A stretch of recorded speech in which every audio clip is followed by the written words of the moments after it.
Once we have outlets, computer outlets in every home, each of them hooked up to enormous libraries where anyone can ask any question and be given answers, be given reference material, be something you're interested in knowing.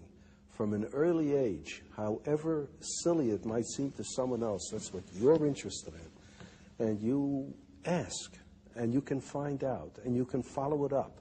And you can do it in your own home, at your own speed, in your own direction, in your own time. Then everyone will enjoy learning. Nowadays, what people call learning is forced on you, and everyone is forced to learn the same thing on the same day at the same speed in class. And everyone is different. For some it goes too fast, for some too slow, for some in the wrong direction. But give them a chance, in addition to school, I don't say we abolish school, but in addition to school, to follow up their own bent from the start. Well, I love the vision, but what about the argument that machines, computers, dehumanize learning? Well, as a matter of fact, it's just the reverse. It seems to me that it's through this machine that for the first time we'll be able to have a one-to-one relationship between information source and information consumer, so to speak. Well, in the old days, you used to have tutors for children.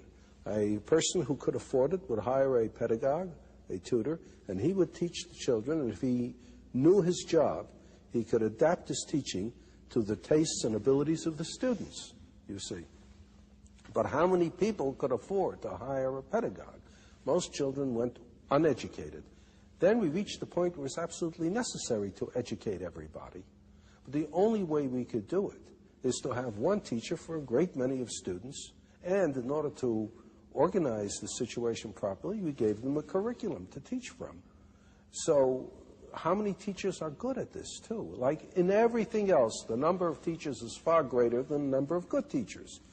So we either have a one-to-one relationship for the very few or a one-to-many relationship for the many. Now, there's a possibility of a one-to-one relationship for the many.